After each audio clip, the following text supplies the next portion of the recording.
Josh Smith. A long pass up for Joe Johnson. Joe ahead of the field. He lays it up and in. Nice pass from Josh Smith. To the basket. He lays it up and in, and he got fouled on the play. He blew right past Boozer. Josh Smith puts it up and in, and he got fouled on the play. The Atlanta Hawks are not going away, folks.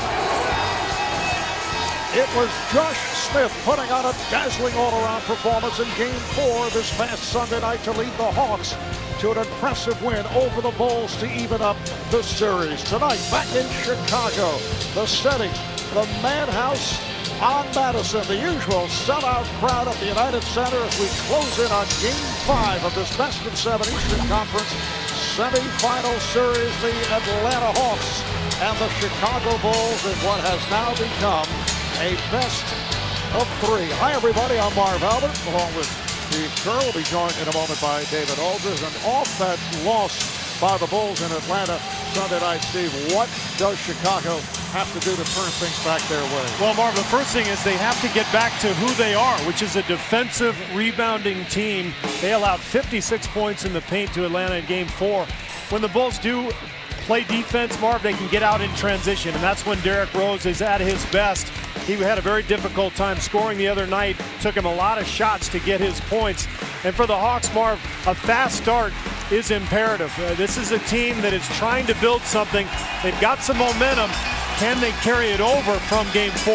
Let's check out the starting lineups. Once again, the Hawks go with that big front line. Josh Smith and Al Horford coming off strong efforts in Game 4. Jason Collins will start once again. Joe Johnson with a bounce back Sunday night. And Jeff Teague has done an excellent job playing for the injured Kirk Heinrich. For the Bulls, Carlos Boozer had his best game of the series Sunday in Atlanta. The Bulls need more offensively from Luol Deng and Joakim Noah. Derrick Rose vows to make up for that 12 for 32 shooting in Game 4.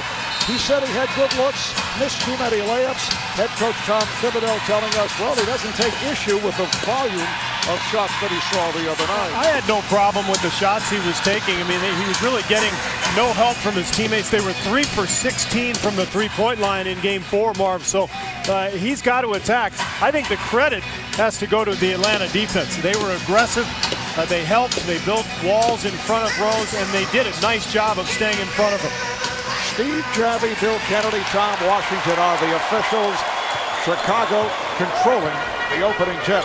This is Keith Bogans coming back from that sprained ankle. Boozer played by Collins.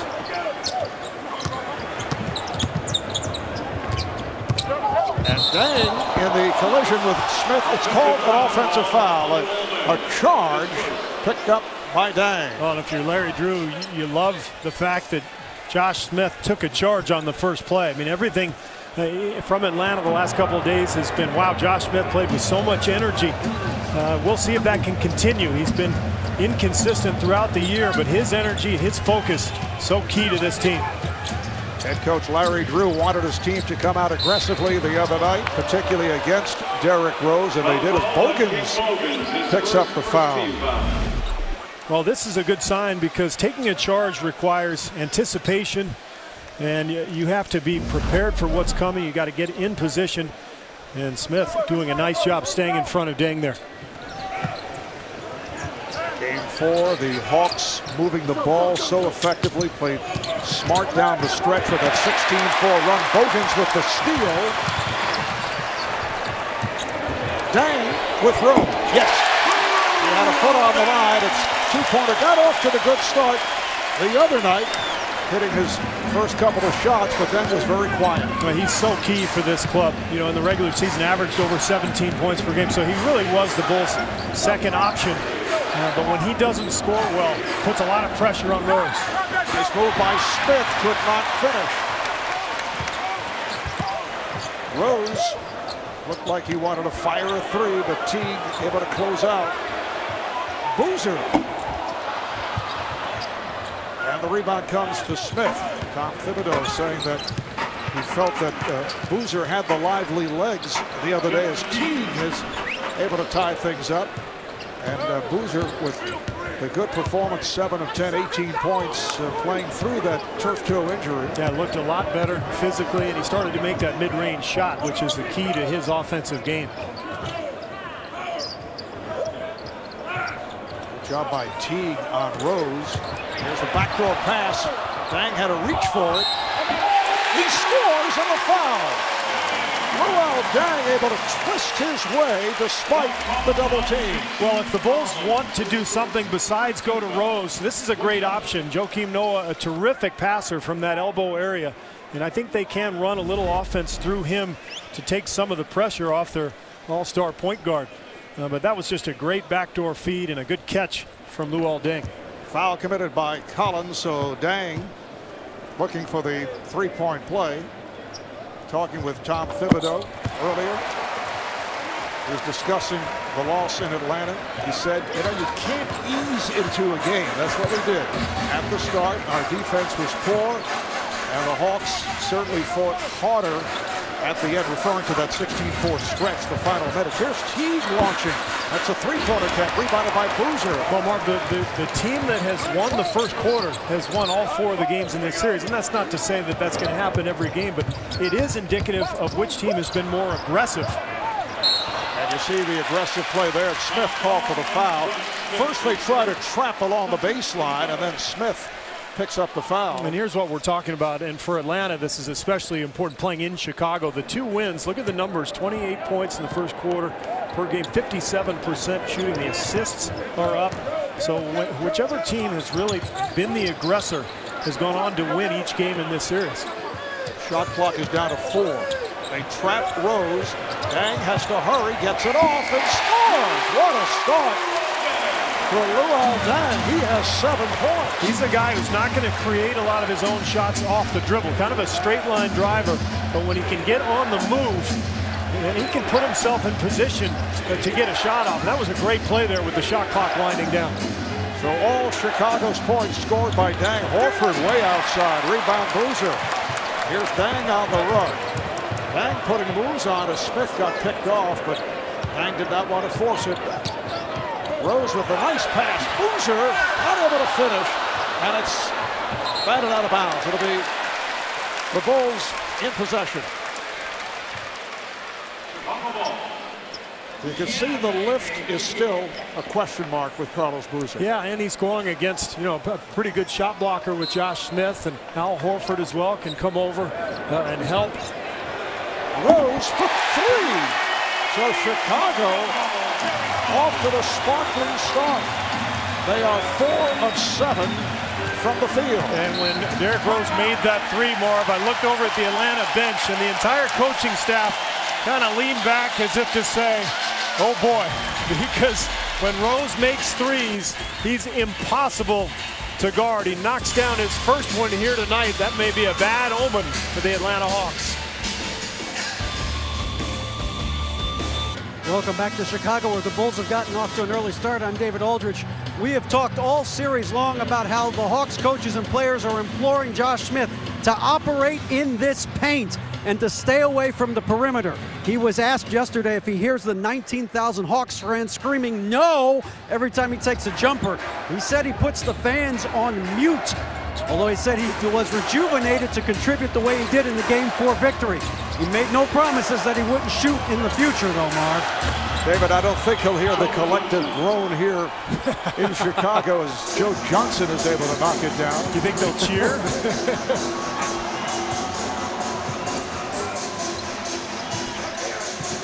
Hawks able to score following that early timeout. Here is Deng on the run. This time way off, and Noah not able to hang on, and then slapped away, knocked out of bounds by Teague of the Hawks. Well, that's been another theme in this series, Marv. When Chicago has out-rebounded Atlanta on the offensive boards, they've had great success. They had 18 offensive rebounds in that Game 3 blowout, and that's Joakim Noah's specialty.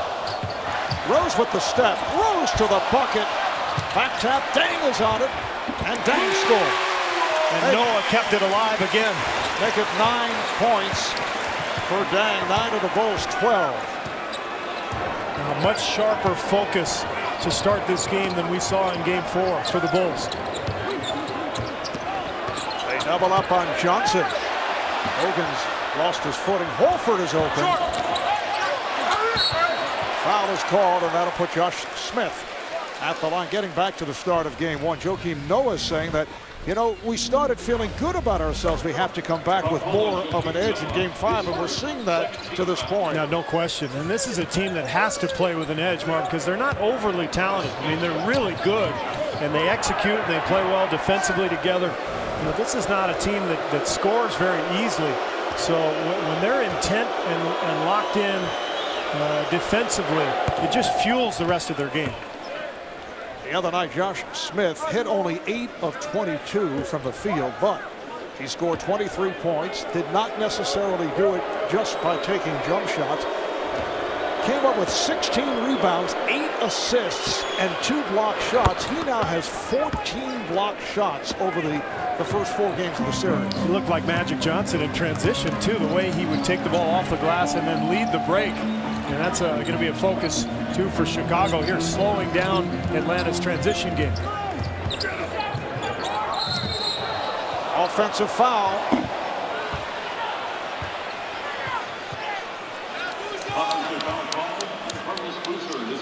It is on Boozer as Smith went flying. Now take a look. The illegal screen. Boozer slides in, just catches Smith with that knee. Good call from the officials.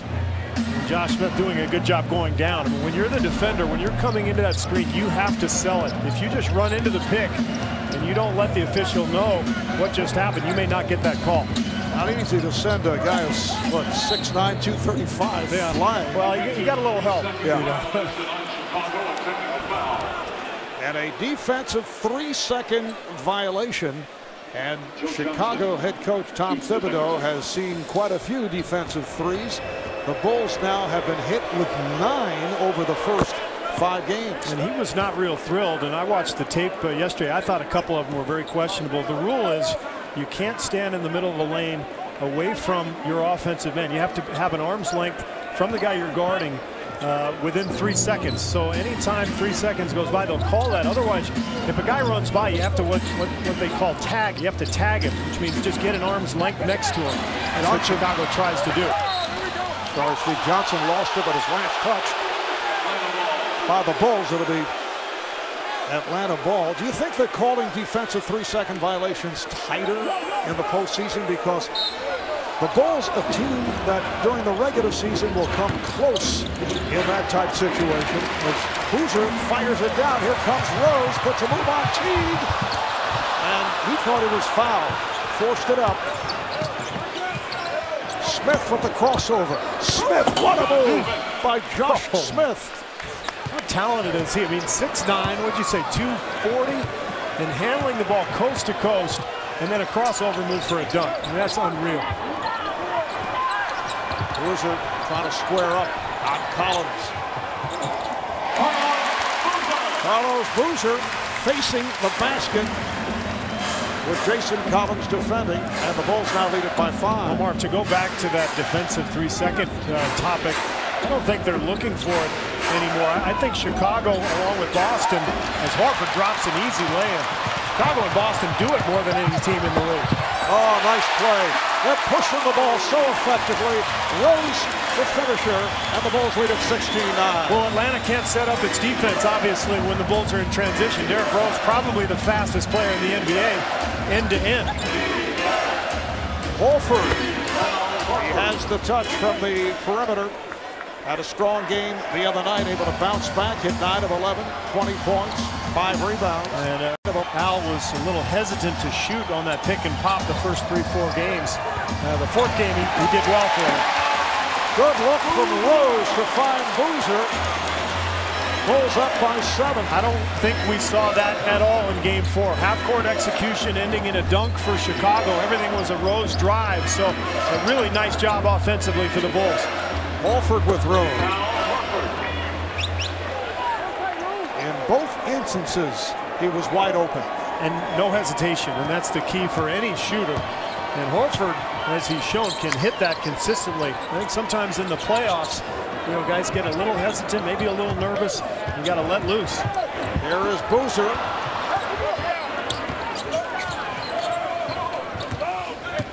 Coming up on 4.5 remaining. In this first quarter, we're at the United Center in Chicago.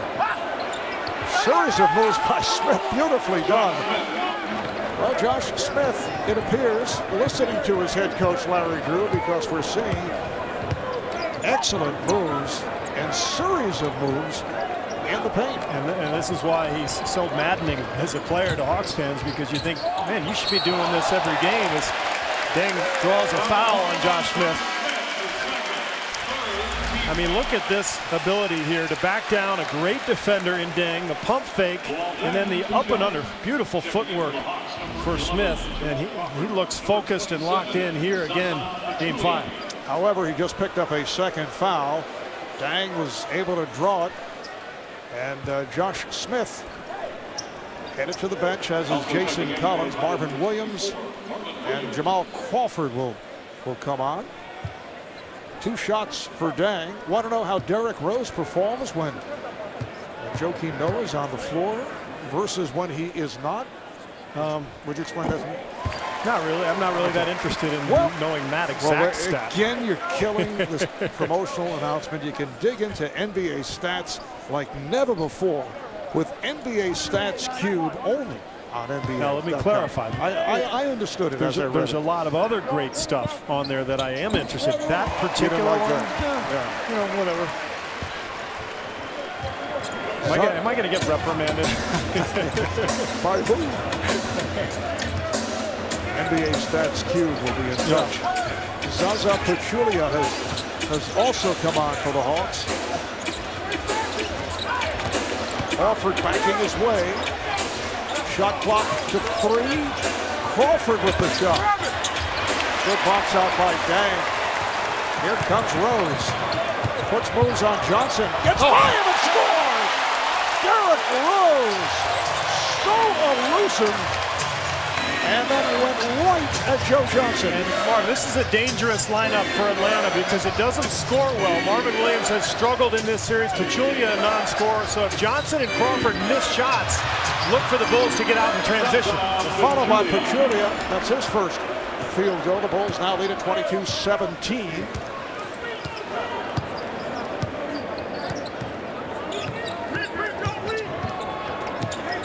Noah sets the screen.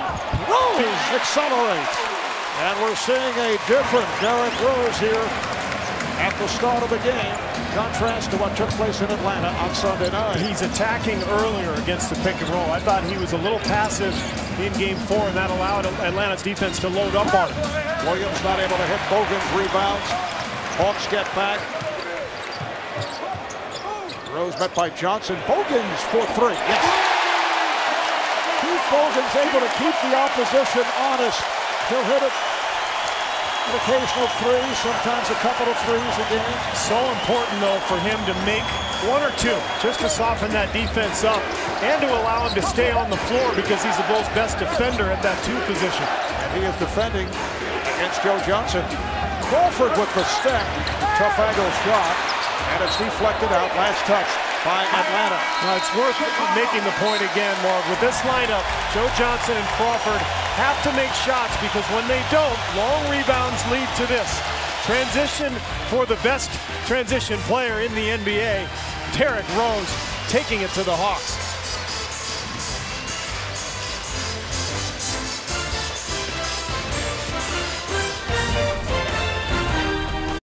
A new champion will be crowned this year, and guys are understanding that, and they know the dynamics of it, and they know how rare this moment is because you never see the Lakers get put out this early, nor do you see the San Antonio Spurs, or you don't see Boston being down 3-1. You never see things like that, so you have to understand how important and how rare this moment is, and that's what makes you want to seize the moment that much more. Steve, this may be, as Josh Smith was alluding to, the most unusual postseason in the history of the NBA. It's most unusual that I can ever remember. I mean, just, we've talked about it, Marv, kind of a changing of the guard type season. It's going to be fascinating from here on out. Oh, Bogans again. He has shot close to 50% from beyond the three-point line in the playoffs. So Bogans with his second 3. It's a 12-2 Chicago run. Offensive foul The Hawks are called. Bogan's able to take the hit. And the ball back to Chicago. Crawford picks up the foul. Well, I mentioned it earlier, Marv. Chicago was 3 for 16 from the three-point line the other night. So Bogans comes out, makes 2, flops there, and gets the call from the officials. But it's so important for him to be on the floor defensively, particularly in this series against guys like Crawford and Joe Johnson. And that really negates the need to play Culver as much as Bogans gets another shot. But if Bogans is hitting threes, you don't have to bring Culver in off the bench as often. And that's a better matchup defensively with Bogans on the floor. Bogans has scored the last 8 points for the Bulls. Shot blocked. Out of 6. T. He's played well throughout the playoffs.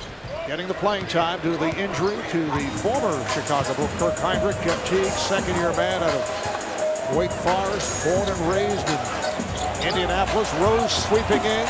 Try to go high off glass. Teague with the rebound. Teague met by Rose. These two know each other very well from playing against each other. With Rose from Chicago and Teague from Indianapolis playing in the 8th grade as Crawford hits one of those Jamal Crawford rainbow jumpers. Yeah. Well, he's going to need to score tonight, as is Joe Johnson, because this Bulls defense is looking much more like the one we're accustomed to seeing. So I don't think Josh Smith and Horford are going to get all those points in the paint tonight. Oh, the rejection by Horford as Rose attempted to go right at the 6'10" Horford. And here's the block from Horford, and Rose wanted the call. He asked for some calls last game, didn't get them, but I thought that was a clean block, and Atlanta has done a really nice job of maintaining position in front of Rose at the rim the last couple of games. 8 on the shot clock. 15 seconds left in the first quarter. And a foul is called as Noah made his move. That's the 4th team foul on the Hawks. It's fun watching Horford and Noah play against each other, Marv.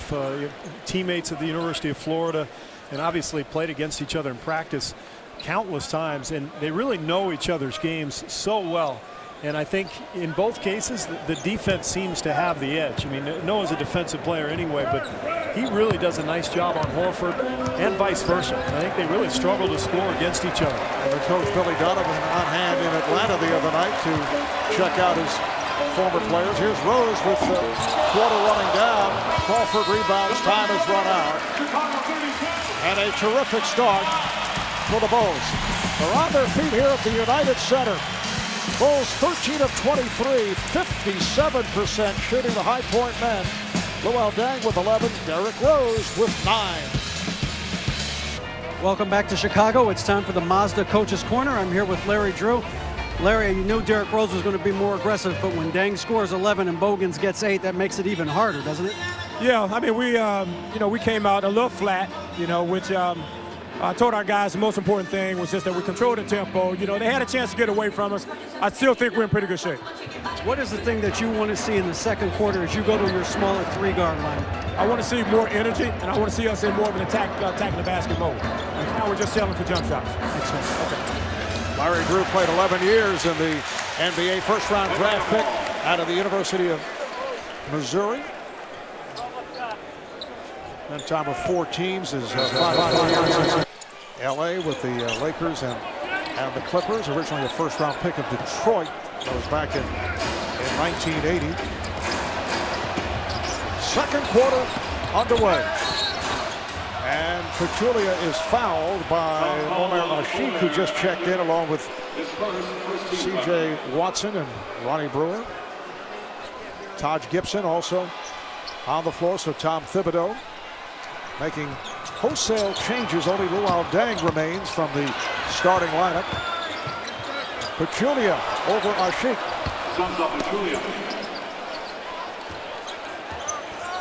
32-23 Bulls. They've led by as many as 15. A good start for Deng and Derrick Rose. Rose getting a rest. Watson with the shot. Rebounded by Williams. Derrick Rose 9 points, 4 assists in the first quarter. Crawford with a runner. Dang able to grab the rebound. It's a 3-on-2 for the Bulls. Dang for Gibson, and he's fouled.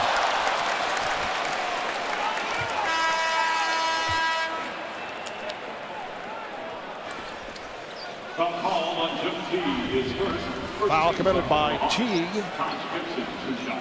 So Taj Gibson will go to the line. Taj Gibson hit all 3 of his shot attempts in game 4 in 9 points. He had 4 blocked shots. A programming reminder, set the DVR. Conan's got Zach Braff, and you don't want to miss it. Conan all new tonight at 11, 10 Central, only on TBS. I think that Steve Kerr has had his most analytical comments the last couple of minutes. Oh, actually, I'm told we're having an audio problem. Have you enjoyed the last couple of minutes? I thought you were superb. Some of my best stuff. Not some, the best. You okay? I can't hear anything, but you know, okay. other than that, we hear fine. You are on the air. Williams, Marvin Williams able to knock it down. Our expert technical crew is on the case. Minute and a half gone by here in the second. Watson on the hop to Gibson. Won't count. Offensive foul on Gibson. Now, the crowd doesn't like it, Marv, because I think they felt like Gibson was inside the circle, but it doesn't matter because he's sliding. Well, he's outside. Yeah, he's outside, and the play started below the box, so he's okay anyway. But good play from Smith. They're drawing the charge. Crawford lost the dribble off his foot. The Hawks in the midst of an 8-0 run. Chicago's lead is down to 7. A Chicago team that won 62 games during the regular season. Best record in the league. Did not have an easy time in the first round of the playoffs against the Pacers. Here is Dame. Although the Bulls did win it in 5, but Indiana hanging in, and then Atlanta winning game 2 of this series here in Chicago. He gets it back out to Pachulia. Raza not able to hit. Rebounded by Ashik. Watson able to drive by Teague. Met by Pachulia. And it's thrown away. And Tom Thibodeau gives that look as if to say, what are you doing?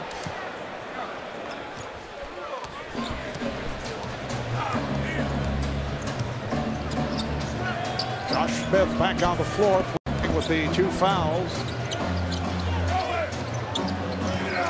Smith backs his way on Gibson. Crawford. That's a 3-point attempt.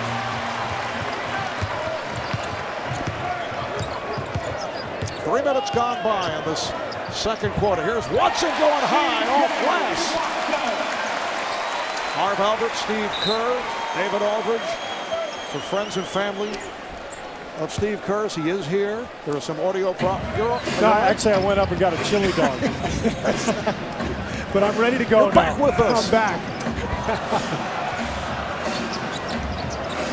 I had a couple of texts from the family. And what they said, it was good. It was good commentary. Pachulia able to stuff. Marv, this is always a critical time for the Chicago offense when Derrick Rose goes to the bench. And they made wholesale changes here, bringing in 4 different subs to start this quarter. And Tom Thibodeau obviously doesn't like what he sees. But these are the moments where Chicago has to create offense through execution. They don't have Derrick Rose to rely on anymore. And if they don't get into their offense quickly, they can quickly lose their pace. It is a beautiful 72-degree night here in the Windy City. Aerial coverage provided by Goodyear. Everything Goodyear has learned making tires for all-star handling inspires what they roll into yours. Tom Thibodeau not pleased with what he saw the last couple of minutes, taking that 20-second timeout. The NBA Coach of the Year in his first season as a head coach. Spent the last 3 years as Doc Rivers' lead assistant. He was associate head coach with the Celtics. A defensive guru going back to his days as an assistant with the Houston Rockets and the New York Knicks under Jeff Van Gundy. Spent years working with Yao Ming on his game. Even would travel to China during the summers to work with Yao. They have a really strong relationship. Travel is called. Kyle Korver coming on for the first time and hoping to turn it from what took place in Atlanta Sunday night. Only 1 of 8 and 0 for 5 from three-point land. Remember, in the Indiana series, Korver got off to that sizzling start from downtown. And Marv, with Atlanta going away from Marvin Williams and to Jeff Teague, it's made the defensive matchups a lot more difficult for Korver. He's really suited to guard guys like Williams, as you see Teague go right around him. Teague getting the step. He'll head to the line. And trust me, I know all about that. My coach has always tried to find somebody for me to guard on the floor. You know, matchups are different every series. Every team you play in the playoffs, things go a little differently, and you see the numbers for Teague. Really amazing story. I mean, rarely played this season. Look at the numbers in the first round against Orlando. Only played 4 minutes a game. Kirk Heinrich gets hurt, and all of a sudden he's playing 41 minutes a game and producing big time. Second year out of Wake Forest, was both a shooting guard and a point guard at Wake Forest. In the category of, you should know this about Jeff Teague, in the Hawks media guide, Steve, under the heading of personal tidbits, it says Jeff Teague is afraid of haunted houses. Now that's a tidbit I have never seen. Well, when they go to Oklahoma City, I hope they don't stay at the Skirvin Hotel, which is... Oh, you're yelling the hotel. Well, for those of you who don't know the story, there is supposedly, whether it's true or not, I don't know. What do you mean, whether it's true? I've heard accounts, Marv. There's supposedly a ghost in that hotel. Here's pictures. I wonder if the Czar stayed there during the playoffs. Giving the possibility that it's true. Some people might want to stay there to experience it. Meet new friends. I wonder, in Teague's case, was it a childhood incident? A bad dream? We might need to talk to his mom about that one. Find out the real story. Boozer is bleeding. That's why we're getting the timeout here. And meanwhile, Marv, the Hawks have really done a nice job of kind of weathering the storm. You know, this crowd was pumped up. The Bulls came out really blazing and took a big lead, 15-point lead. So for Atlanta to have weathered the storm, they're within 6. They've got the game slowed down a little bit now. I think they're in pretty decent shape. This is where he gets hit. He goes strong to the hole. And right there, Pachulia grabs him, probably scratched him a little bit. And it is an unlikely source. Zaza Pachulia has been a major factor in leading the Hawks back. He's hit 4 of 5. He has 8 points. There's Zaza out of the Soviet Republic of Georgia. Goes 6'11", 275 pounds. I would have complimented him before, but I was up in the concessions getting my chili dog. But no, he's come in and done a really nice job. He got that offensive putback early on, and his aggressiveness has kind of kept his team in the game here. Eric Rose getting set to check back in along with Luol Deng. Took care of Boozer over at the Bulls bench, so ready to resume. Bulls now have 20 on the shot clock. Watson.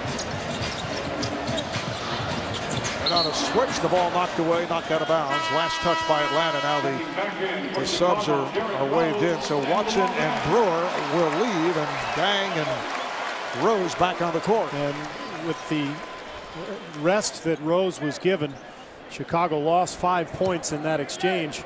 And what the Bulls are really looking for, obviously, is just to stay, even where they were. Remember, in Game 3, the Bulls bench came in the second quarter and not only maintained the lead, but extended it and played extremely well. But that's not something they can count on a nightly basis. Atlanta outscored Chicago 9-4, and in those moments, Boozer right back with the stuff. And Josh Smith really reluctant to challenge because he does have the 2 fouls. Bulls up by 8. 5 minutes gone by in the second quarter.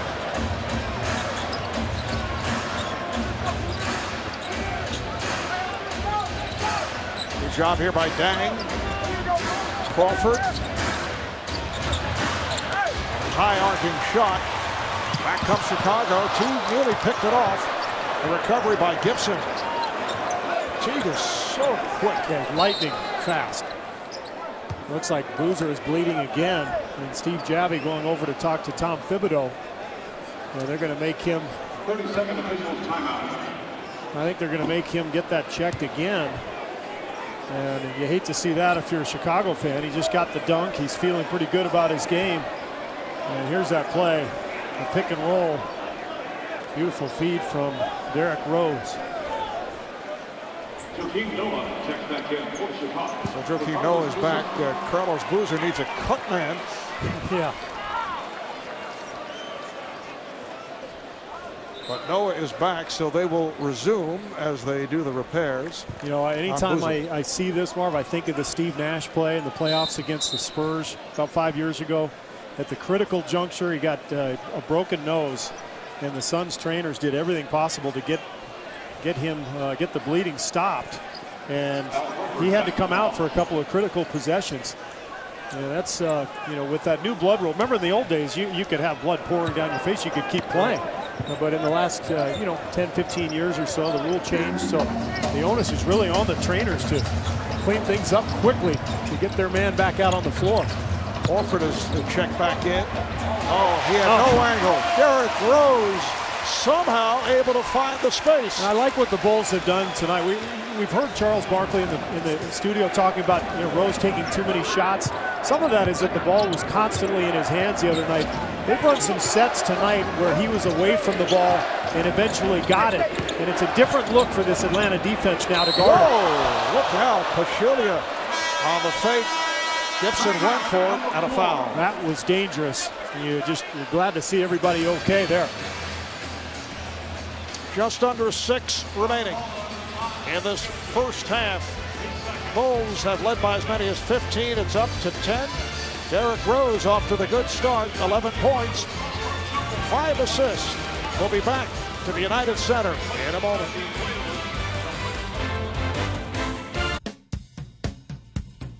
I like being in a position where people look up to me. As NBA players, I think we have to embrace that role.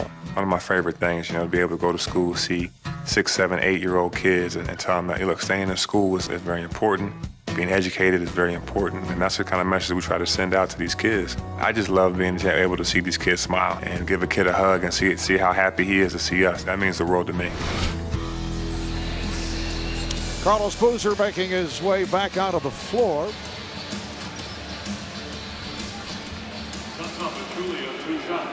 So they did stop the bleeding.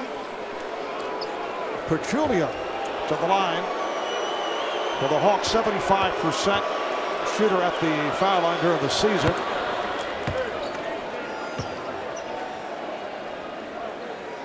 Larry Drew saying that the other night in Atlanta felt the Hawks played like a desperate team. So we have to have that same attitude here tonight. Did not start well, but then came on when Tom Thibodeau went to his bench. It was the best game I've seen them play all season, Marv, because they were focused, they were energetic, they defended Rose on that pick and roll, they got scoring in a balanced way, and they never stopped and held the ball as Noah misses that left-hand jump hook. We talked about it throughout this series. You know, they have a tendency to catch and hold and go one-on-one. I didn't see any of that in Game 4, and I think that was one of the critical parts of that victory for Atlanta. Horford defending with help on Johnson. Nice look. Johnson to the cutting Horford. And there's that difficulty with the matchup. You see Horford sliding over to Johnson. Now all of a sudden Chicago has to double team, and that opens everything up, and that's why you're going to see Keith Bogans now check back into the ballgame. Rose lost the dribble off his foot, but recovered by Boozer. Here's Rose going cross-court. Good save by Dang, and he fires. Rebound comes to Teague. That's tough to shoot a three when you've had to jump up like that and catch a ball. you're really out of rhythm offensively. So a very difficult shot for Deng there. Smith lost it. Here's Rose. He turned Teague around and splits through, and he's fouled by Johnson. Here's the play with Johnson. The double team coming over as the Bulls recognize that Korver is in some trouble. And that just exposes your defense. It's all about being able to guard your position in the NBA. When you can guard your man, then you don't have to help. You can stay solid. That 24-second shot clock winds down in a hurry.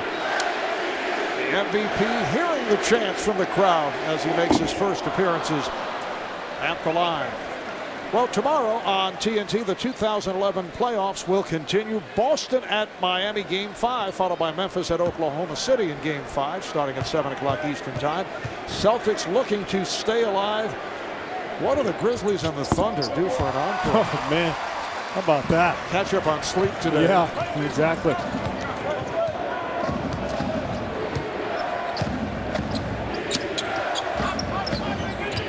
Just under 4.5 remaining in this first half. Marv Albert, Steve Kerr, David Aldridge from Chicago. Johnson. Quiet start for Joe Johnson off a big game the other night. Rose looking for some room. Rose with the head fake and draws the foul. He was hit on the hand. You see the difference in the game now for Chicago when they can match up defensively across the board without having to help. Bogans and Luol Deng, each of them capable of guarding Joe Johnson one-on-one. All of a sudden Johnson's forced into a tough shot. It leads into kind of semi-penetration for Rose, kind of semi-transition, I should say. Look at the numbers from Game 4. And it just changes the entire game for Chicago. Foul committed by Teague, his second.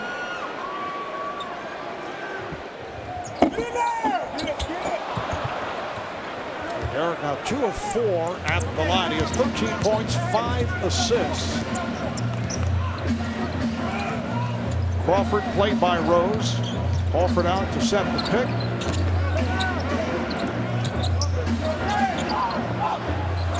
Offered. And that from straight away. He has had the touch in the first half. 4 for 7, 8 points. Good adjustment from Larry Drew, recognizing nobody really has an advantage right now for Atlanta, so he goes to the pick and roll to get that Bulls offense or defense moving, and that frees up Horford. Here's Rose, and he's fouled. He saw the opening, and then it closed quickly as he took the hit. So Derrick Rose back to the line. Didn't go to the line for about 14 minutes, and I think that's, what, 3 straight possessions now where he's ended up drawing fouls. Going to the free throw line for his 5th and 6th attempts here. Foul committed by Pachulia, his first.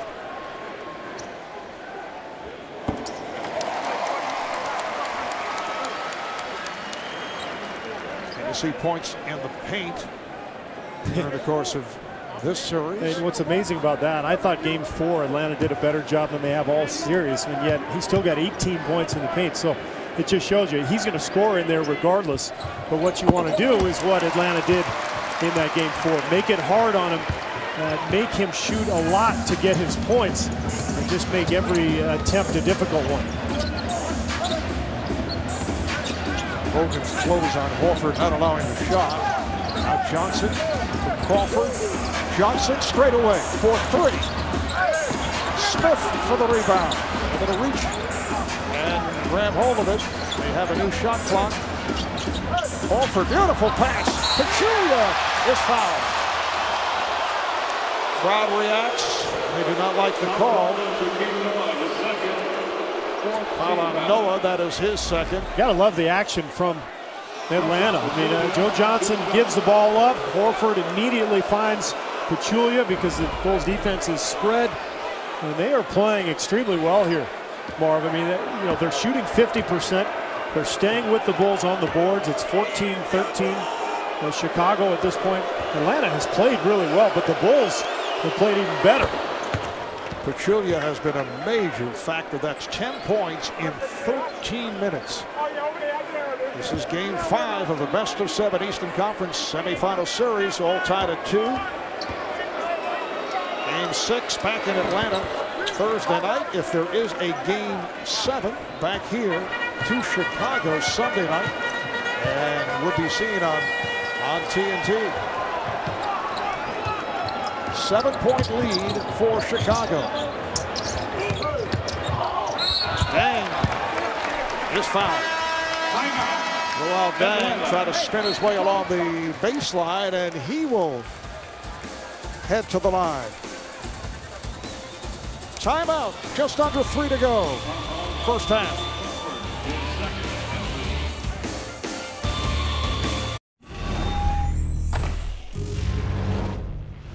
But they look like they're scoring a lot in the paint. Okay, we put together a string of a couple stops. Okay, I'm gonna tell you, as this game wears on, they'll get tighter and tighter. Let's keep this thing right in striking distance, but we gotta get more competitive down on this end.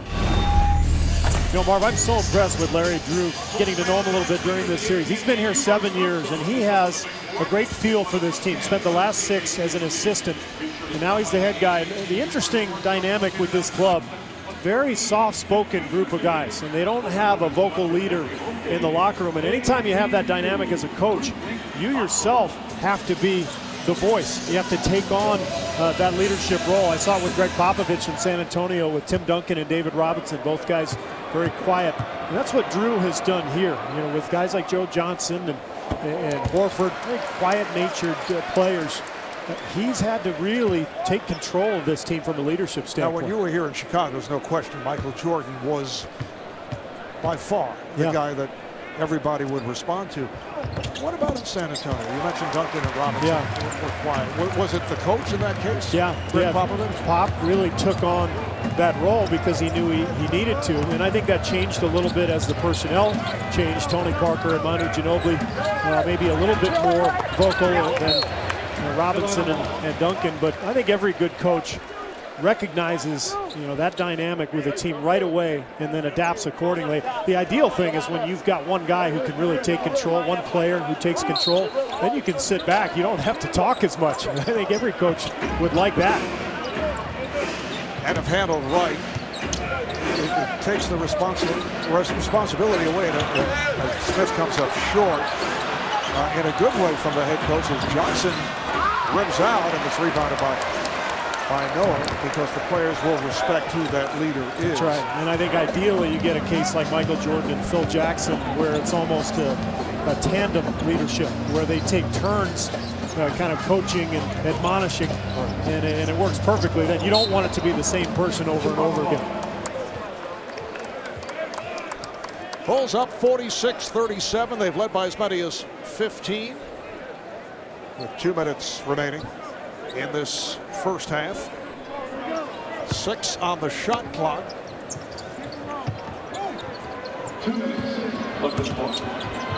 Deng over Smith. Smith got a piece of it, and it's rebounded by Pachulia. Hawks have done a nice job keeping Noah off the offensive boards. I mean, they've been destroyed by him during their 2 losses in this series. Johnson with a post up, yes, and the foul. Joe Johnson will head to the line. The foul is on Rose, his first. A little bit of a cross match here. Ideally, the Bulls would like Rose to be guarding Jamal Crawford. He ends up on Joe Johnson. And Johnson recognizing that mismatch. 6'7", about 240. Just a physical specimen and so skilled at the same time. Steve, a year ago, Joe Johnson considering an offer from the Bulls, but made his decision to re-sign with Atlanta for $6 million, or rather for 6 years, $119 million. That's more than LeBron James and Dwayne Wade. I think I probably wouldn't have turned that down either, but can you imagine this Bulls team with Joe Johnson at the 2-guard spot? Shot clock to 4. 3. Bogans from downtown, hit a couple earlier, scooped up by Johnson. And now they reset. Coming up on a minute left, first half.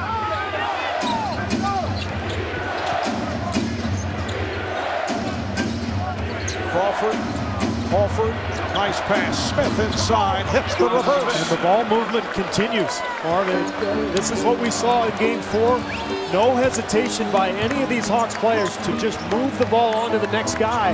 And it almost always results in a good look. Just the fact that they regrouped, something you very rarely would see a Hawk team do. They would force a shot. Yeah.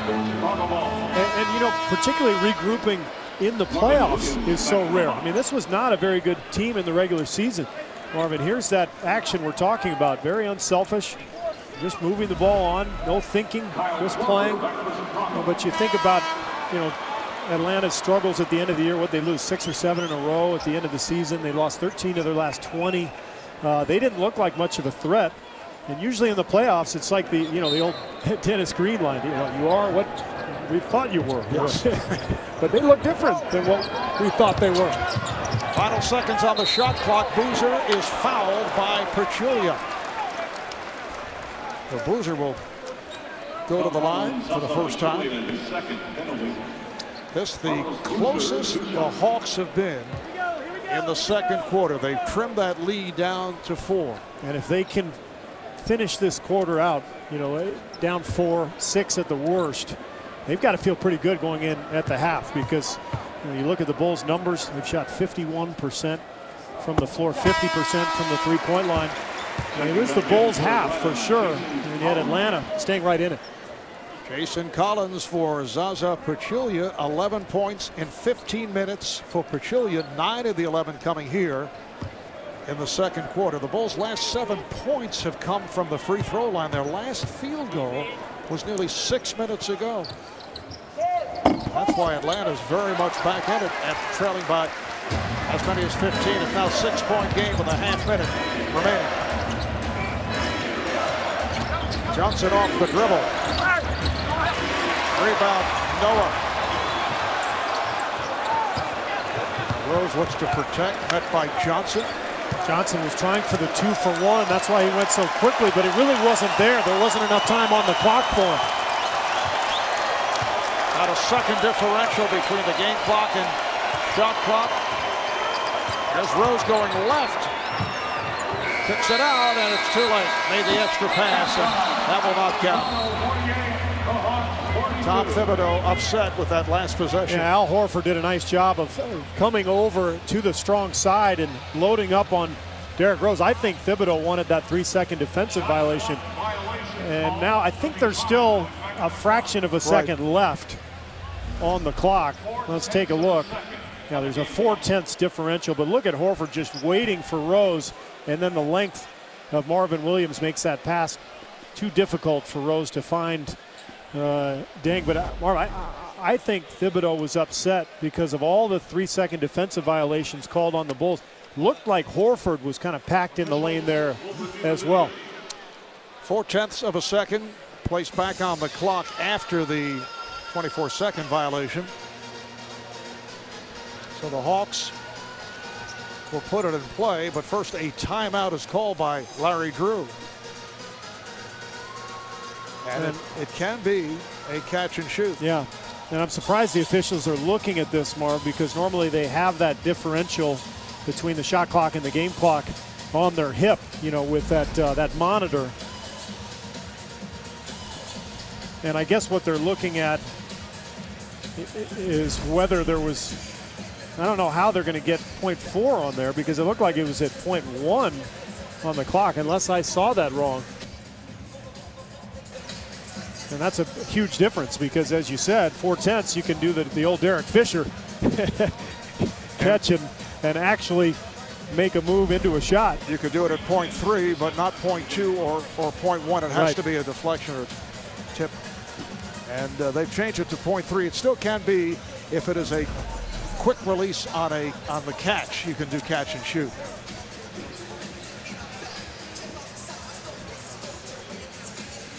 So they took a 1/10 of the second off.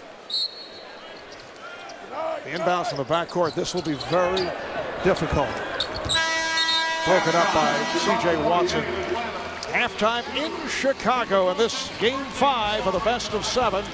The Bulls with a 48-42 lead on the Hawks. After a quick break, we'll take you to Ernie, Kenny, and Charles in Atlanta for the T-Mobile halftime report.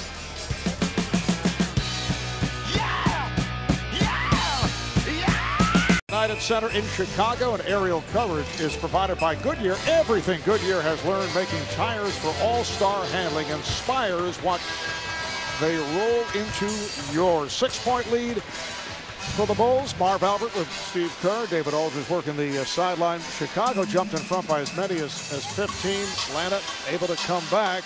But for the Bulls, combination of Luol Deng early and then Derrick Rose later on. 15 points apiece for Rose and Deng. Yeah, Deng was fantastic right away. And the Bulls' first quarter was phenomenal. 32 points for them. Rose started getting it going late in that quarter. But the rest of the team really didn't get much going other than Boozer, who had 8 points. Bogans also made a couple threes. But for Atlanta, the story was Zaza Pachulia coming in and scoring 11 points off the bench.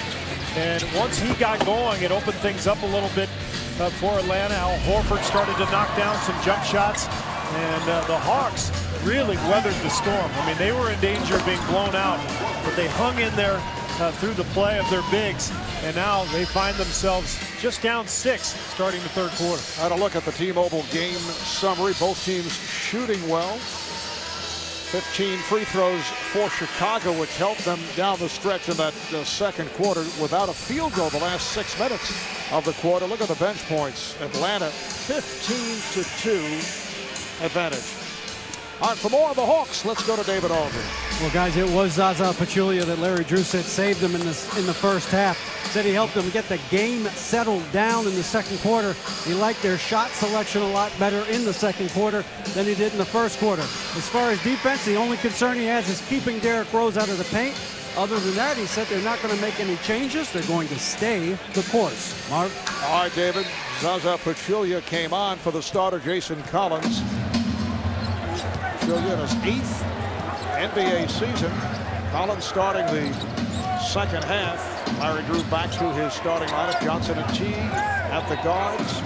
Collins with Horford and Smith. Reach-in foul, says Bill Kennedy, the outside official that's on Bogans. That is his second.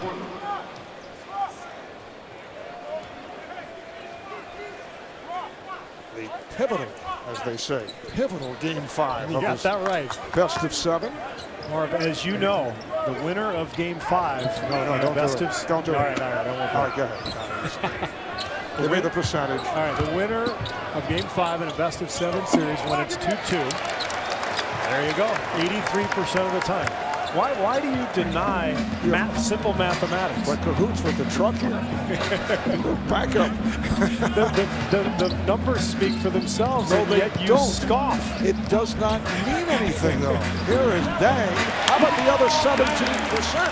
Yeah, well, it's... Well, what happened, when they brought that up to those teams, those coaches?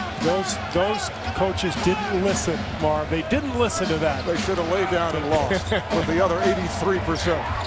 Accept it. Yes. You know what they are? They're the 17% they're the 17 out of 100 who actually won. That's what they are, Marv. Here's Smith with a rare outside shot. We have not seen that tonight, and there were no groans in this Chicago crowd. There were cheers, but I could hear some groans coming from Atlanta, I think. Rose for 3. One-handed by Smith. But as David Aldridge mentioned earlier, Joshua Smith says he's on mute when he plays at home. Yeah, that's right. How about the other night, the crowd, as Horford travels, he lined one up in the second half, Josh Smith did, with 2 seconds on the shot clock. He pretty much had to shoot, and the crowd still groaned. And what did they want him to do? Just let the shot clock run out? As a player, you were an incredible shooter, but as a player, how would you have reacted to people groaning? I think they groaned when they saw my defensive matchup. And here's Rose on a reverse, kept alive. Boozer, too strong, trying to go glass, try to draw the foul. 2-on-1 results. Teague, yes, and the foul. As we watch the speed of the second-year player out of Wake Forest, Jeff Teague, who now will head to the line. Lamar, both these teams will try to run off misses, and with good reason.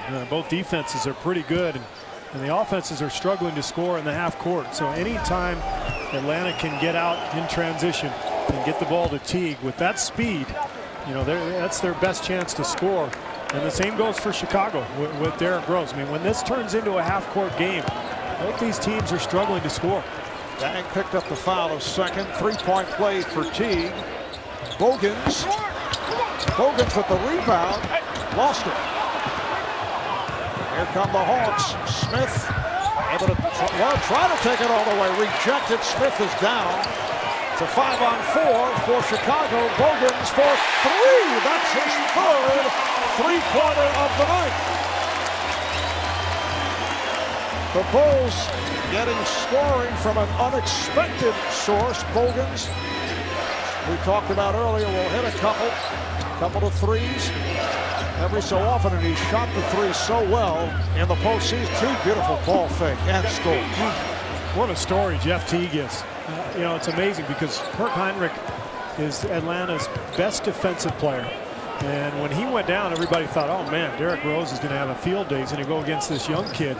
But he has played so well, really at both ends of the floor. His speed has really been important for the Hawks. Heinrich out with that hamstring injury. Beautiful pass. Noah not able to finish. I think Josh Smith got his hand on that. Teague getting the step, then cuts back the other way. Steve Nash move, setting it up for Horford. Dang with the rebound. I thought he should have hit Horford right away. You know, instead of reversing and going back underneath, he had Horford, and he made Horford wait 3 or 4 seconds, and I think Horford lost his rhythm. Rose with the step. Rose to the bucket. Bulls lead at 55-47. Even when you collapse 4 people in the lane on Rose, he's so explosive and fast. He just finds those little creases to get himself to the rim. Outstanding game for Derrick Rose. 17 points, 6 assists. Rose defending against Johnson. Johnson backs his way. Oh, what a shot. I was about to say, this is when Atlanta starts to go south, when the offense stops. But of course, Joe Johnson is capable of making that shot, but they don't want a steady diet of that, Atlanta. They've got to keep moving and keep the pace of their offense going. 8 points for Johnson. Dang for 3. Teague racing. Teague going all the way. Chicago wants a timeout. He has those long strides. One of the fastest players in the NBA, as we're finding out, Jeff Teague. And the Hawks giving the Bulls all they can handle. Joe Johnson on the pull-up, and then the speed of Jeff Teague. Hawks within 4. All right, Steve, time for the Cinco Stat of the Night presented by Corona. No, bench points have been huge tonight. More 15-2 in favor of Atlanta. And you look at the numbers, and they actually match up accordingly to whichever team has won each game of the series. I'm not going to go over the statistical analysis of bench points versus winning games for your sake. I'm just going to leave that alone, okay? I thought you would mention 83% of the teams that have led. I think it's actually by virtue of their bench. 81, yeah. I think, last time I checked. Thank you.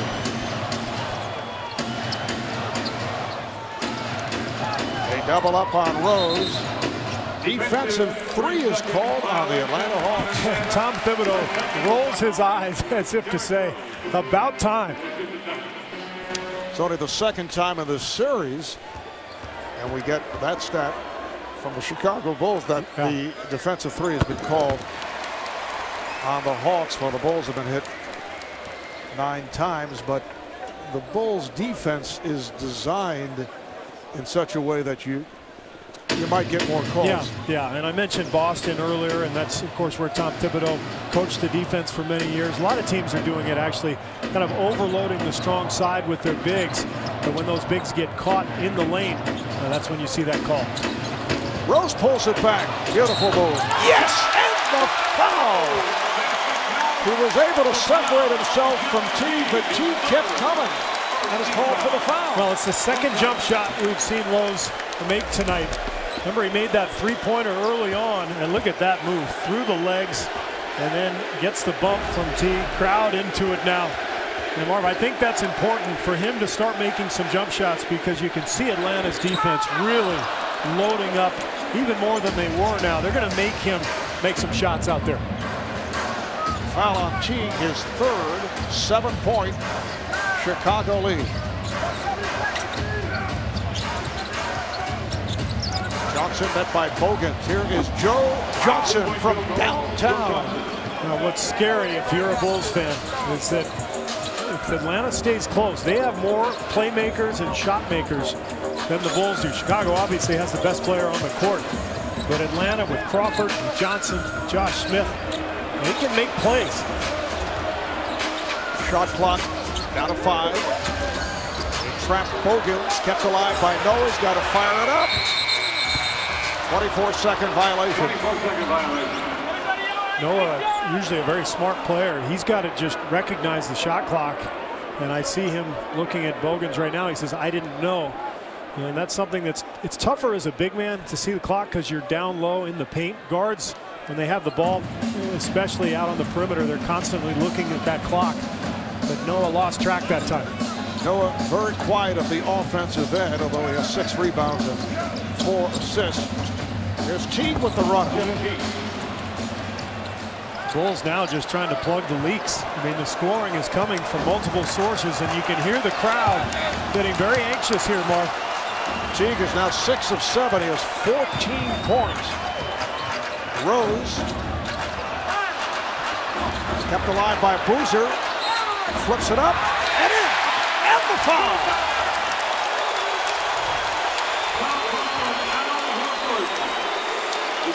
Foul committed by Horford, and Boozer will go to the line. This is such a critical part of the Chicago offense, Mark. Defenses have to respond to the penetration of Rose. So Noah and Boozer and Taj Gibson, these guys are going to crash the boards. There's going to be seams for them to find rebounds. And when they score second chance points, this team tends to win. Atlanta, till that point anyway, has done a really nice job sealing off the glass, but Boozer completes the three-point play. 11 points, 11 rebounds for Boozer. Bulls up 61-56 with 5.5 left in the third.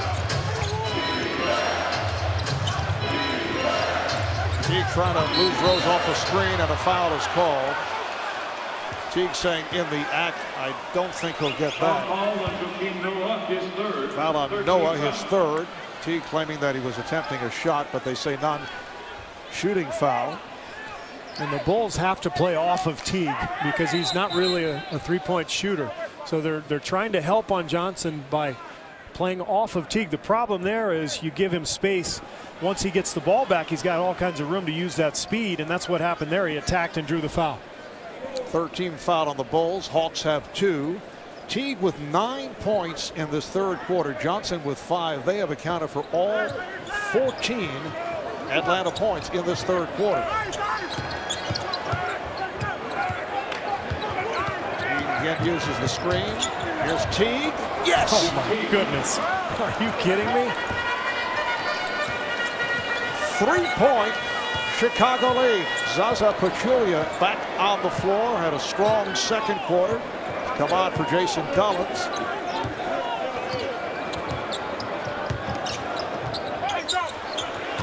Boozer goes at Pachulia. Shot clock to 5, 4, 3. Rose from way downtown. It's a very dangerous time of the game for the Chicago Bulls. They led by as many as 15. The Hawks on fire. They made the turn in the second quarter. They kept it going here. 5 on the 24. Johnson makes the turn. And it's handled by Rose. I think Joe Johnson's tired, Marvin. I think Keith Bogans is tired chasing him around. Those two have quite a duel going right now. Here's Bogans for 3. Rebounded by Horford, who thought he was fouled. Teague puts the speed on. Nice pass. Set it up for Smith. It is a 1-point game. Oh, look out. And Dang keeps Boozer away as Smith and Boozer got involved. Larry Drew quick to step onto the floor to usher Josh Smith aside. And both benches, coaches are keeping their guys right on the bench. Nobody's going to be suspended after this one. Let's take a look. Teague with a great feed. Deng tried to take the charge. Now watch Boozer steps in here and a little forearm shiver. Then the push from Smith. Now the officials are not allowed to look at this to determine the call. So they have to go by what they saw. And they may have only seen the retaliation. Looks like they got the old double technical. And I think, you know, oftentimes more of the double technical is kind of a cop-out. I think it was the right call here. I mean, both guys deserved one. Both guys got one, and we play on. Smart thinking, quick thinking by Luol Deng to keep Boozer away from Smith. And Larry Drew, the Atlanta head coach, raced onto the court to guide Smith away, so both teams were able to settle things down. They were also making sure that Zaza Pachulia does not get involved. That's right. And now, of course, the most important thing for Boozer and Josh Smith, you can't get that second technical. And as we know, technicals come a lot easier these days in the NBA, so they cannot say the wrong word to the official or they'll find themselves in the locker room. The Chicago lead is down to 1. Noah spinning his way up. Pachulia has nowhere to go. 3-second violation. Now Atlanta's defense is just clamping down on Tom Thibodeau's squad. And we've talked about this, Marv. The lack of a second playmaker for Chicago has hurt this team when they've lost in the playoffs and in the regular season. They rely so heavily on Derrick Rose, but now that we're in the playoffs, defenses are more in tune with what they're trying to do. They're game planning, they're ready. And I think that's why we've seen the Bulls struggle first against the Pacers and now in this series as well. The 7-footer Omer Asik has come on along with Ronnie Brewer for the Bulls.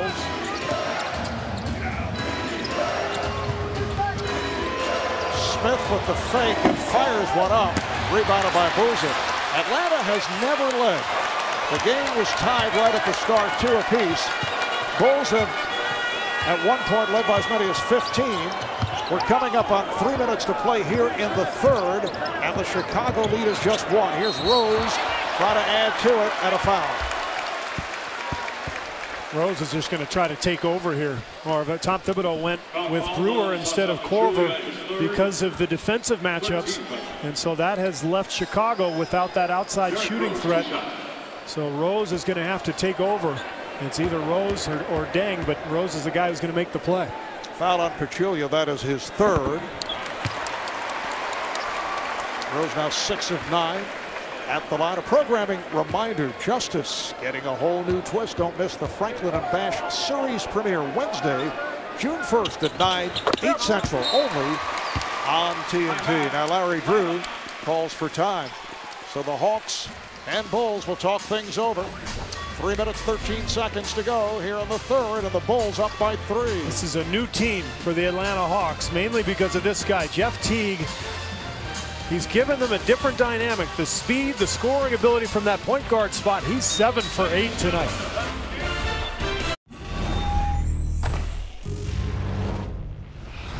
All right, look. Everyone relax. Breathe. Breathe. Hey. Go on to the next step. Go on to the next step.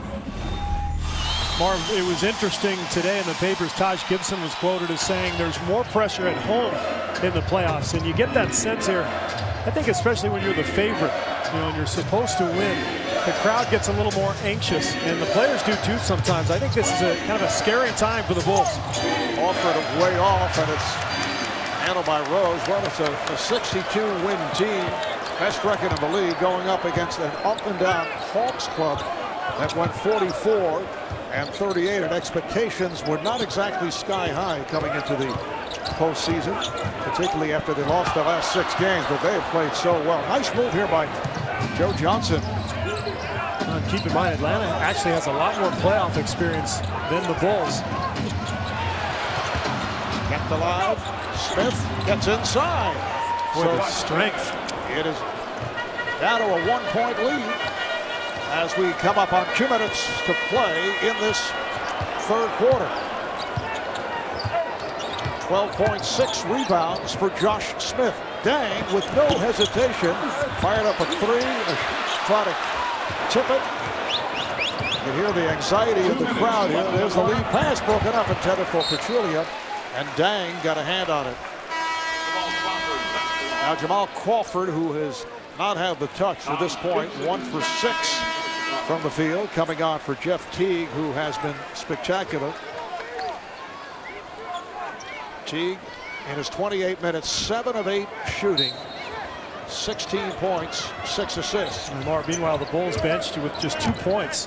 And here we are late in the third. This is normally the time of the game when you'd see the bench players, and we've got a couple of them out there with Gibson and Ashik as Josh Smith knocks down the jumper. For the Hawks, their first lead of the night. Now the crowd trying to pump up the Bulls. Gibson off the fake. Good job by Horford. Dang. Good job by Brewer to get it to Dang, and the Bulls up by a point. So, Marv, I started to talk about the bench, so we'll see if Tom Thibodeau decides to take Derrick Rose out at all in the second half. So Horford gives the Hawks the 1-point lead once again with a minute to play here in the third. They've got to bounce to their step. I think Atlanta believes it's going to win this game right now. They've played that way since the end of the first quarter.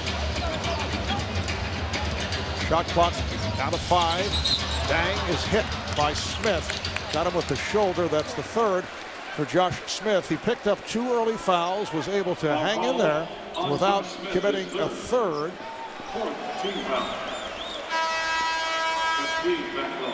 For the Hawks, their 4th team foul. That's a non-shooting affair. And now Teague makes his return, and Smith will sit down. Or think how much the absence of Kyle Korver in this series, particularly in the last couple of games with the matchups changing, how much it hurts this Bulls offense. He made so many big shots against Indiana in that first round series, but Tom Thibodeau sticking with his defensive lineup out here. The Bulls struggling to score. Dang shoved, and he'll head to the line for 2. Foul in the act. Well, Korver the other night in Atlanta just 1 of 8, 0 for 5 from three-point land. Foul was on Smith. Now he'll sit down. I thought that he had departed, but he stayed on the floor. Now that's number 4 on Smith. So you look at the Bulls lineup, Ashik, Gibson, and Brewer, all non-scorers, non-shooters. So you're left with Rose and Dang. And you've seen the last few possessions for Chicago have been really disjointed because there's no spacing at all. So Atlanta's defense just packing the lane. They've taken away all of Rose's driving lanes, and Deng has kind of had to force his way into some points here from the foul line. Deng is perfect at the line. He's hit all 7. He has 21 points. It's been a very consistent game for Luol Deng. Bulls with a 67-66 lead. Crawford guarded by Brewer. Shot clock to 6. Pachulia.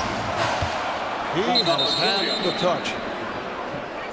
Zaza Pachulia now 5 for 6, 13 points, and the officials walking over to the scorer's table to check the clock. Right now it shows 8.6 remaining in this third quarter. They may add a second.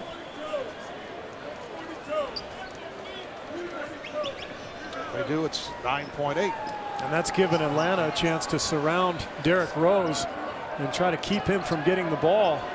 And if they can do so with 2 guys for somebody else to catch, and then it takes away the punch from this final possession.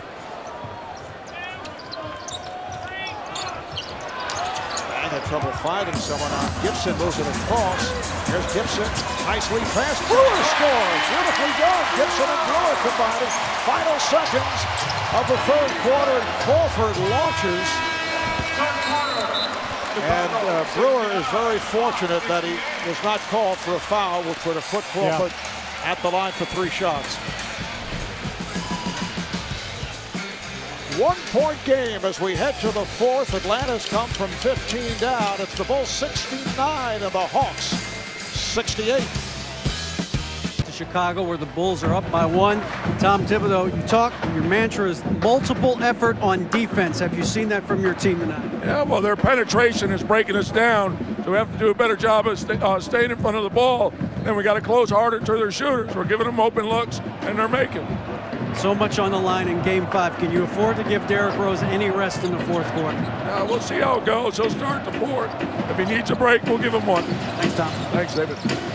Well, the Bulls only 7 of 20 from the field in the 3rd quarter as Dang misfires, and Atlanta 12 for 20 to take the lead after trailing by as many as 15. And Mark, just like Game 4, I mean, it's close going into the 4th. Which team can execute in the 4th quarter to close this game out?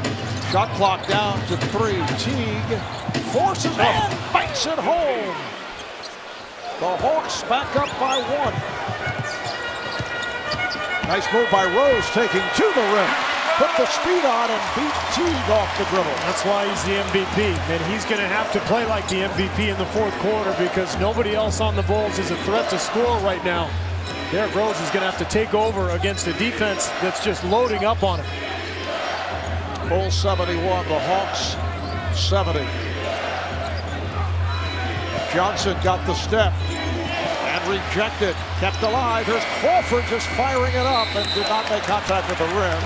24-second violation. Well, we talked about those numbers going into the 4th quarter. How about the numbers from the other night? Marv, Atlanta just destroyed Chicago in the 4th quarter of Game 4, 33-19. Look at the field goals. In fact, their last 5 shots were all layups or dunks. Tom Thibodeau thought his team's defense was really compromised. So Chicago's got a tall task right here, playing against a team with a ton of confidence. But the Bulls did come out with an edge, more aggressive here tonight. Had that huge lead. Rose is off, and a loose ball foul on Pachulia.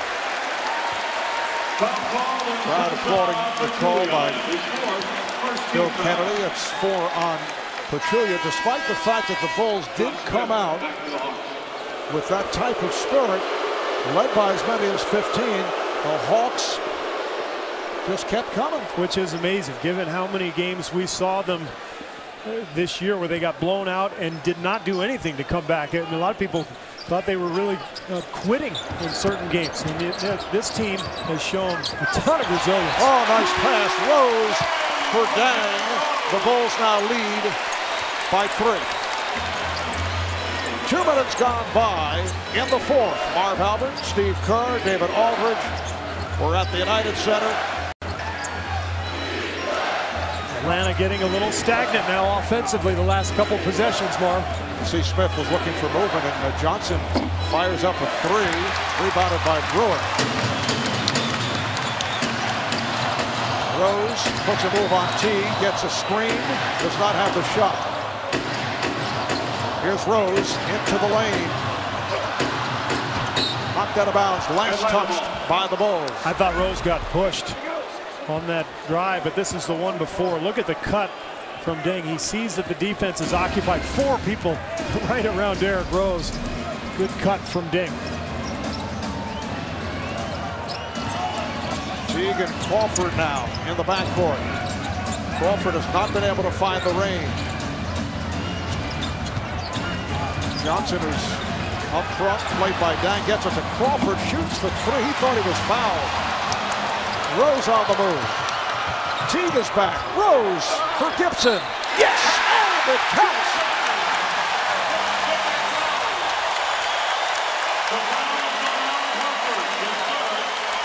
Now, Marv, if the Bulls are going to win this Game 5, it's going to be with their defense, because their best offense is their defense. The transition hoop from Rose to Gibson, the bench loves it. This is a team that was up at the top of the league in defensive categories. Number 2 in points allowed, number 1 in field goal percentage defense. That's what this team is all about, Mark. Timeout called by the Hawks. The Bulls by 6 off a 7-0 run.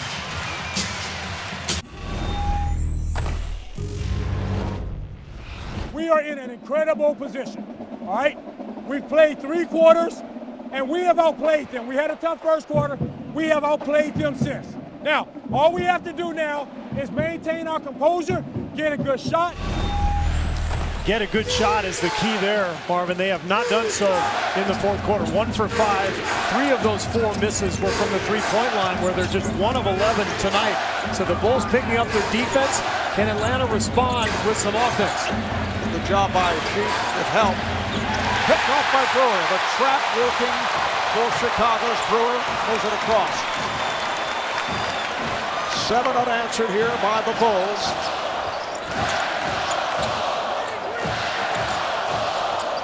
Rose ducking it under Teague and scored. Went right at Josh Smith. 9 consecutive points for Chicago. They're up by 8. Trying to take a 3-2 lead in this best of 7. Game 6 in Atlanta on Thursday. Oh, a sheet over to block Smith. Smith again comes up short. Kept alive. They have a new shot clock. Here's Teague. And he was blocked. Foul called on the Bulls. Well, Marv, under pressure, you go to what you're comfortable with. And for Chicago, that's a mix of Derrick Rose and defense. That's who they are. That's their identity.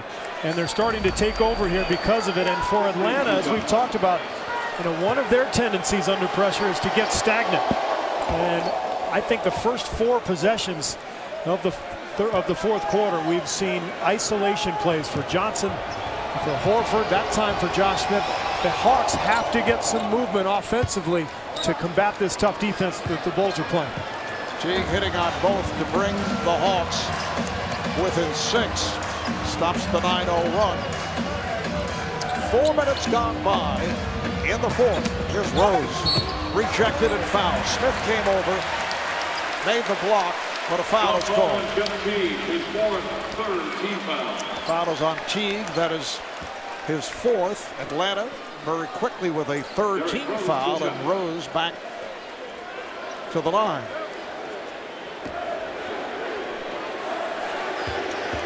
Taking a look at the series, which opened here in Chicago. The Hawks pulling the surprise by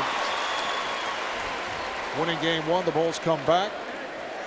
Not an overly impressive performance in game 2. And then led by Derrick Rose, who put up a career-high 44. The Bulls won game 3 in Atlanta. The Hawks come back this past Sunday night.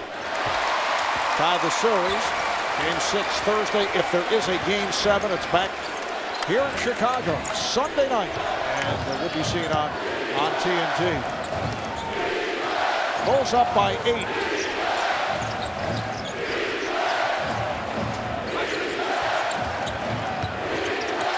Johnson gets it inside. Here is Smith off the fake. Bulls looking for a tie-up, but a foul is called. They wanted a jump ball. Foul is on Gibson.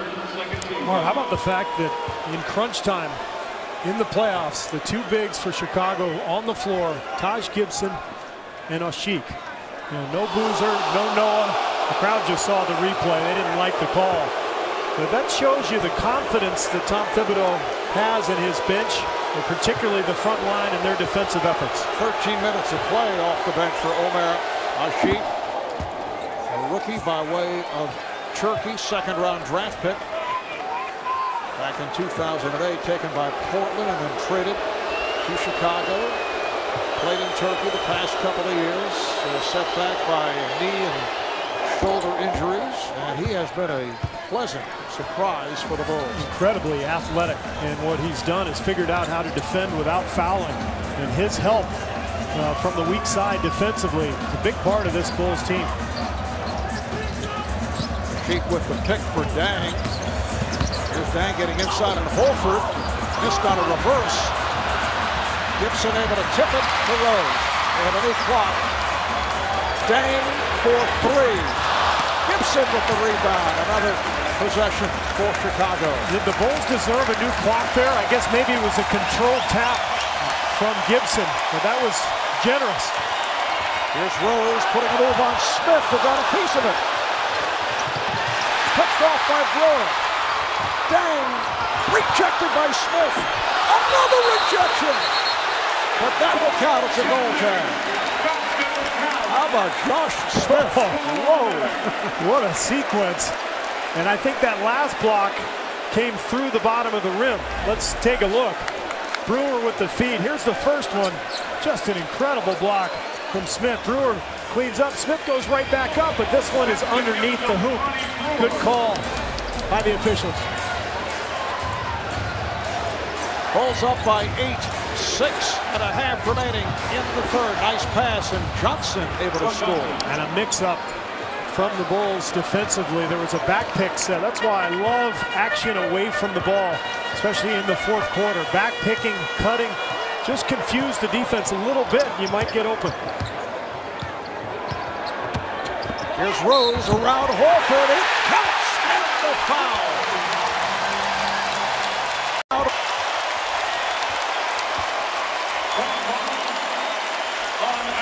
Is he fast or what? I think the Hawks may be a little tired. Teague gets screened, and Horford tries to help. But this deep into the fourth quarter, if you're Horford, you've been doing this for the entire game. Your legs get a little heavy, and Derrick Rose never seems to get tired. 30 points for Rose, 8 coming here in the fourth quarter.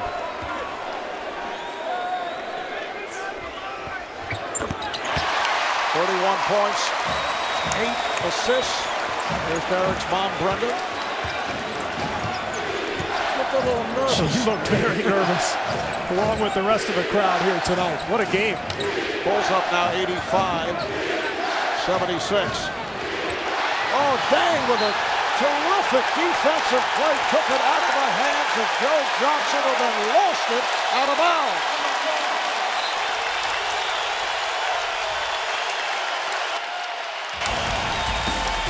Now the ball is stopping again for the Hawks. Joe Johnson catching, holding. Deng stays right with him.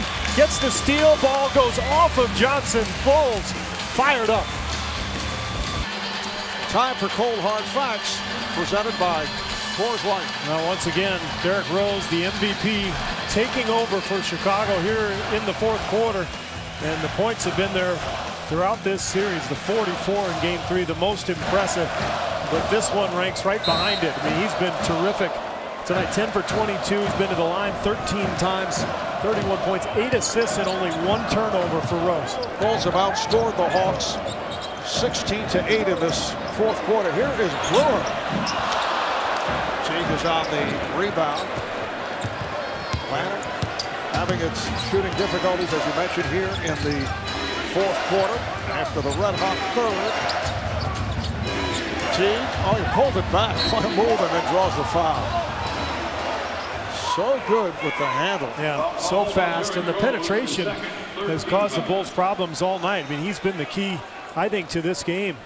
And for the Hawks, he's given them such a different dimension than what fans were used to seeing between Mike Bibby and Kirk Heinrich, who were both obviously very good players, but different players. Teague misses the free throw. Foul on Rose, his second. Let's send it over to David Aldridge. David. Well, guys, you've been talking about Jeff Teague's breakout performance, but his status as the best Teague in the family may be tenuous. His younger brother, Marcus, is a YouTube sensation who's committed to playing for Kentucky next year. Jeff wasn't as highly recruited, but he's told his little brother not to get up in the caught up in the hype. The last time they played one-on-one, Jeff says he beat him, but then he also admitted it's getting harder, Marv. Meanwhile, the ball is turned over by the Bulls, so Atlanta takes over as we see some vintage footage. Yeah. Meanwhile, it's a good piece of officiating from Bill Kennedy. Derrick Rose was trying to get his shoe back on, and Bill Kennedy points out a wet spot on the floor to the ball boys, and the officials will do that, Marv. They'll give guys a break here and there. rather than have somebody with a shoe halfway on. They'll do that kind of thing to kind of take care of players. Holford, he continues to hit that perimeter shot. 6 for 12. 12 points, 10 rebounds. Pick and roll with Teague. I mean, they're going away from Joe Johnson and Crawford and Smith now. Those isolations got Atlanta in trouble. And Teague now bringing them back with his offense. Gibson, nice move. Oh, Todd Gibson spinning his way. Got a couple of big buckets in the fourth quarter. 87-79 Bulls. Teague making the turn. That's a bad shot. He got caught. Look out, transition. And Teague finally catches up to the play. He was in the backcourt. And Teague with the steal, not able to control. Gibson recaptured. Shot clock goes still alive. It's down to 7. Rose with the runner. 89-79, 33 points, 8 assists for Derrick Rose. 11 of the 33 here in the fourth quarter. Coming up on 3.5 remaining.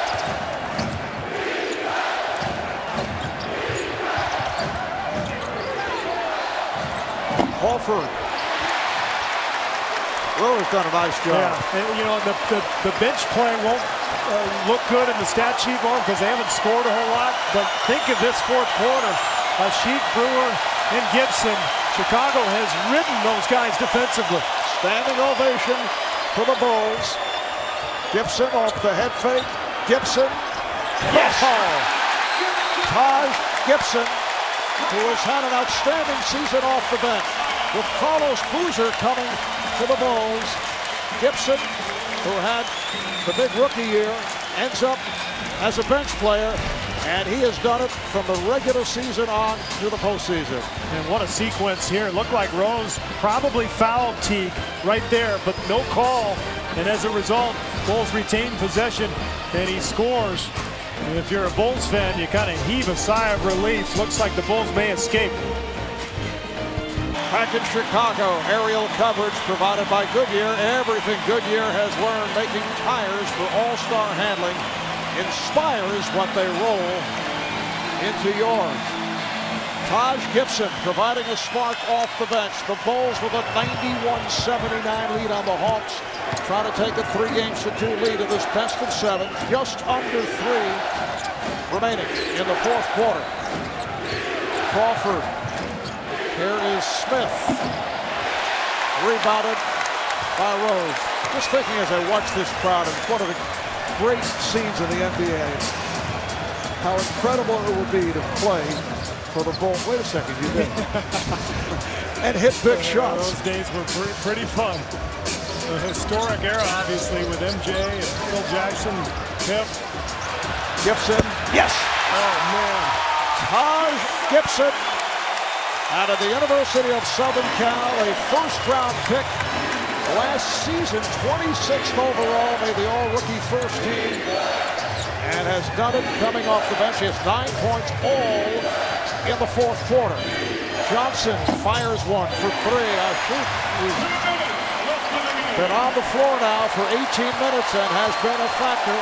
Gibson and Sheik, their defense on the perimeter on pick and rolls has been phenomenal.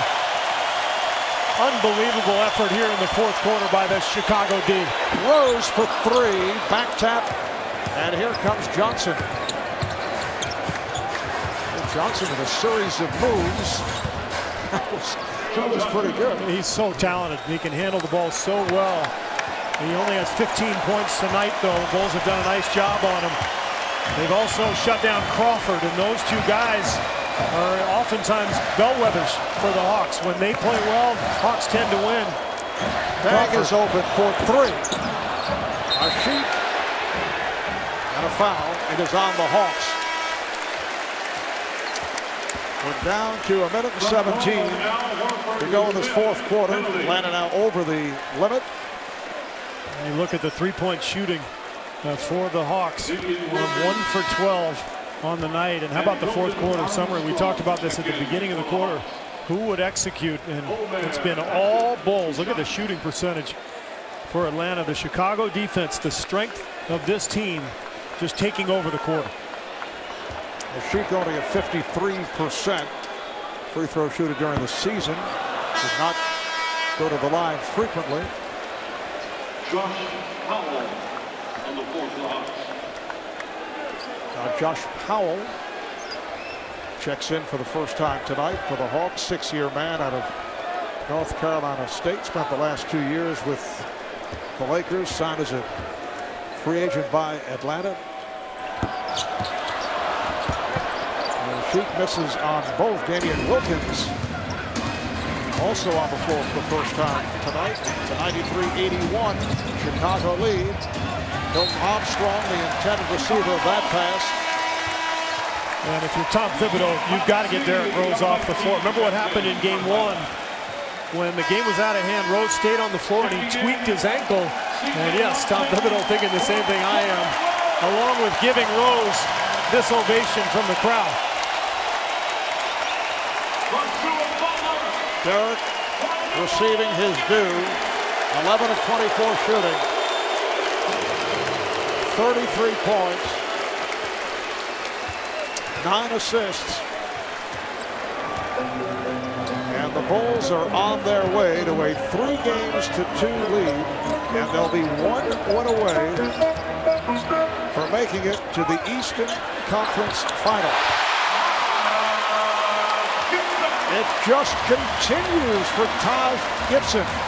The last time that the Bulls went to the conference finals back in 97-98. That was the last championship season for the Bulls of Michael Jordan and Scottie Pippen. It turned out to be the end of the run.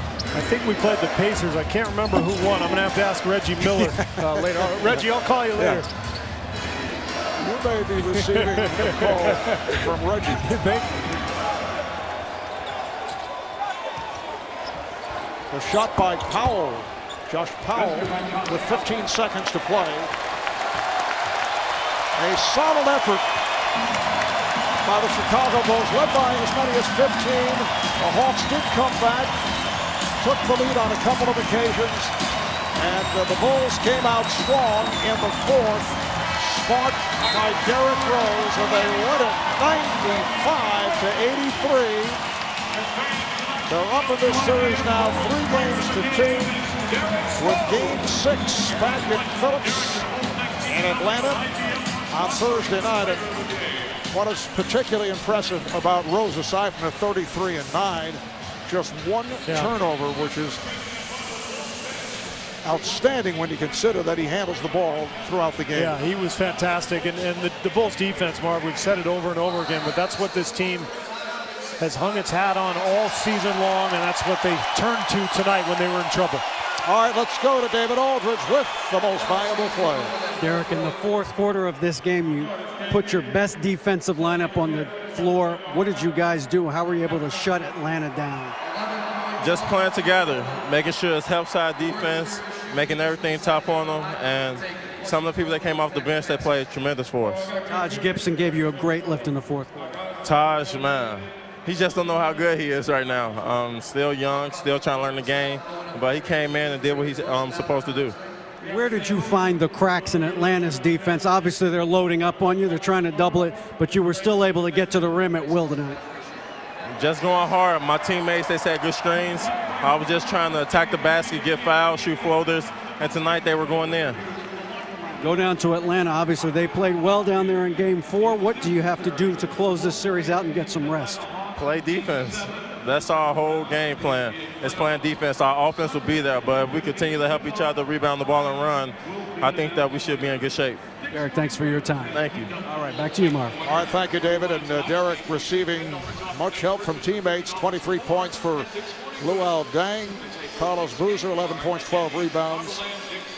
Keith Hogan's 11 points at 3 from downtown. And Taj Gibson, all of his 11 in the fourth quarter. The Bulls with a big fourth quarter in contrast to what took place in Atlanta Sunday night. They outscored Atlanta 26-15 in the fourth. Thanks to producer Scott Cockerell, director Renata Lowe, associate directors Bert Bondi and P.T. Schlossman, and production assistant Sam Polis and Salim Sobers, our statistician Paul Evans. Again, the final, the Bulls over the Hawks 95-83. They're up 3-2 for Steve Kerr, David Aldridge, and the rest of the crew. I'm Marv Albert saying good night from Chicago. Coming up next, inside the NBA, let's go to Ernie in Atlanta.